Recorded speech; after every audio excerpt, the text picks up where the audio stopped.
Beshem Hashem, Naaseh Venatzliach, Shabbat, Shalom, Umvorach, ce vendredi 8 du mois d'octobre et du mois de Marcheshvan, Shiur acheté Be'ezrat Hashem, pour la Refoua Shlema, Achlama Meira, Be'ezrat Hashem de David Ben Chaya Mushka. Anna El Nar Efana Zchut HaTorah, Kdosha VaTorah, Tagen Ba'ado Bechol Asher Lo, puisque j'ai le mérite d'être son sandak, chaque jour, Be'ezrat Hashem, Gam, Yitanu et Zchut, Leitrape Bimhera B'Yaminu L'Chaim Tovim L'Shalom, B'Achlama Meira, Be'ezrat Hashem Barach.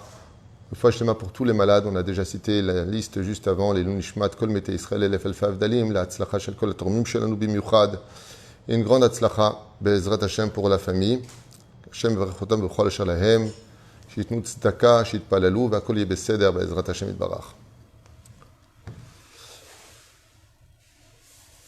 Le verset dans la paracha de Noach nous dit Ele Toldot Noach, Noach Ish tzadik tamim haya bedorotav, et ha'elokim italech Noach. Voici la descendance de Noach, Noach. Il est curieux de voir que quand on parle de la descendance de quelqu'un, on ne le cite pas lui-même. Et là, on nous dit ici, Ele toldot Noach, Noach. Normalement, on aurait dû lire, Ele toldot Noach, et Shem, et Ham, et Yafet. Voici la descendance de Noach, son fils Shem, Ham et Yafet. Mais non, la Torah vient nous apprendre quelque chose de fantastique. C'est que dans ce monde dans lequel nous vivons, on ne doit jamais compter sur qui que ce soit. Il arrive des fois que des parents disent bon, moi je ne suis pas spécialement religieux, mais mes enfants, eux, le sont. Par leur mérite, je serai sauvé le jour du jugement. Et là vient la paracha de la semaine, et nous apprendre que dans le Maboul de la vie, dans le jugement d'en haut, ou Bémet là-bas aussi c'est un vrai déluge, pour le meilleur comme pour le pire, eh bien, le meilleur ami de l'homme, c'est lui-même. Et les Toldot Noach, Noach, Ish Tzadik. Si tu veux réussir ta vie dans ce monde, ne compte sur personne. Qui t'a dit que tes enfants feront le Kaddish pour toi? Qui t'a dit que tes enfants seront là pour toi? Qui t'a dit que tu peux compter sur eux? Qui t'a dit qu'une femme ne viendra pas les balbello et amour? Qui t'a dit qu'ils resteront shomer Shabbat ou mitzvot? Tu n'en sais rien. La reine, si tu veux réussir ta vie dans ce monde, voici la descendance de Noach. Noach lui-même était tzaddik. Ce sont ses propres gestes et ses propres actions, ce sont ses propres mitzvot qui ont été ses enfants. On raconte une très belle histoire à propos d'un homme, le Aleinu Velo Alechem, qui avait 3 meilleurs amis. Il était sur le point de quitter ce monde, le Aleinu Velo Alechem, et puis il a appelé son meilleur ami, parce qu'il a eu peur. Il a eu peur parce que le roi l'a convoqué. Alors il a appelé son ami qui le sortait de tous les problèmes de la vie. Il était tout le temps là pour lui. Et quoi qu'il ait eu comme problème, très souvent ça s'est arrangé. À peine son ami a entendu au téléphone qu'il s'agissait d'aller voir le roi, qui lui a raccroché au nez et débranché son téléphone. Alors il a appelé son deuxième meilleur ami, qui n'était pas comme le premier ami. C'était pas le même amour, c'était pas la même relation. Et à peine il a entendu qu'il était convoqué chez le roi, que ce deuxième meilleur ami lui a dit « Écoute, je comprends, je suis très très triste, attristé de la nouvelle, mais je t'accompagnerai jusqu'aux portes du royaume, mais ne rentrerai pas avec toi. » Et son troisième ami, qui était loin d'être un vrai ami, mais plutôt une connaissance, quand il a entendu qu'il avait besoin de lui, il lui a dit « Quel est le problème ?» Il lui a dit « Le roi m'a convoqué. » Il lui dit « Ah, c'est ça le truc, il n'y a pas de problème. Non seulement je viendrai avec toi, mais si tu n'as pas d'argument, c'est moi qui parlerai pour toi. » À ce moment-là, cet homme-là s'est rendu compte qu'en réalité, celui qu'il avait placé au 3e niveau n'était que son meilleur, vrai et unique ami. Qui est cet homme dont on parle? Chacun de nous. Qui est ce roi? Akadosh Baruch Hu. Quand vient le moment pour chacun de nous, à la veille d'un déluge de notre vie, de quitter ce monde, Lo Aleinu Velo Alechem, eh bien, l'homme a 3 amis. Celui qu'il a pensé être son meilleur ami, c'est l'argent. L'argent l'a sorti de bien des difficultés, de bien des problèmes dans sa vie. Mais quand vient le jour du départ, l'argent, raccroche et débranche le téléphone. Son deuxième ami, dont la relation était différente, c'est ses enfants.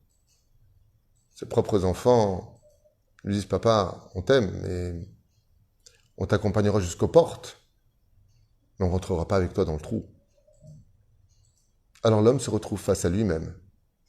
Et puis son troisième ami, qui n'était pas vraiment un ami, eh bien lui dit « Tu sais, si c'est le roi qui te demande, moi je rentrerai avec toi, et si tu n'as pas d'argument, je prendrai la parole, ce sont les mitzvot et les bonnes actions qu'un homme fait dans ce monde. » À partir du moment où une personne est consciente qu'il ne doit compter sur personne que sur lui-même, alors il peut considérer qu'il a une descendance. Il peut considérer maintenant qu'il peut compter sur ses enfants. Vous voyez, on ne prend jamais la route sans une route secours. Nos enfants doivent être considérés comme étant une route secours dans notre vie à nous, parce qu'on n'a pas de garantie que eux sauront nous représenter devant le Créateur du monde, tel que Dieu a donné la Torah et les mitzvot. Et vient la paracha de Noach et nous dit « Et les toldot Noach » Noach ish tzadik. C'était lui le tzadik. Il n'a pas compté sur ses enfants. Lui s'est pris en main. Lui s'est amélioré. Lui a commencé à étudier. Quand on ne compte pas sur nos enfants, alors on a toutes les raisons de pouvoir enfin compter sur eux. D'où le deuxième verset qui nous dit la descendance de Noach, Shem, Ham et Yafet. Seulement voilà, si je me réfère à ce que nous enseignent nos sages, que les meilleurs enfants d'un homme, ce sont les mitzvot qu'il a accomplis dans ce monde, pourquoi nous donner ainsi donc le nom des trois fils biologiques de Noach? Aux sages de nous dire qu'en réalité, dans les noms des enfants de Noach, la raison pour laquelle il leur a donné ces noms venait du fait de refléter de quelle façon Noach pratiquait les mitzvot Noachid. Ve'elu en. Et Shem. Shem, c'était le nom du fils de Noach. Vient nous enseigner que tout ce qu'a fait Noach était les Shem Shamaim, les Shem Hashem.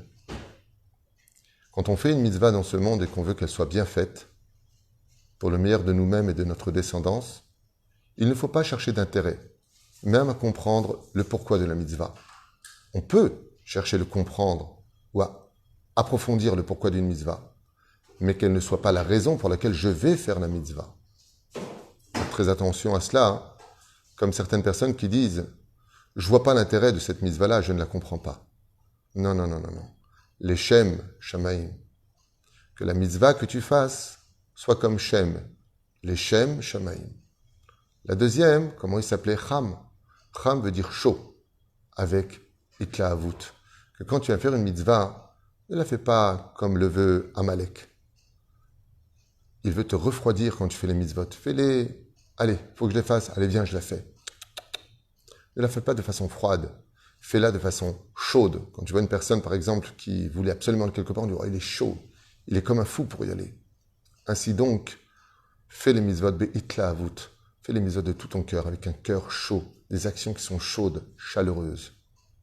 C'est cham. Et ensuite, il y a ce qu'on appelle le hidur mitzvah. Yafet, en hébreu, beauté.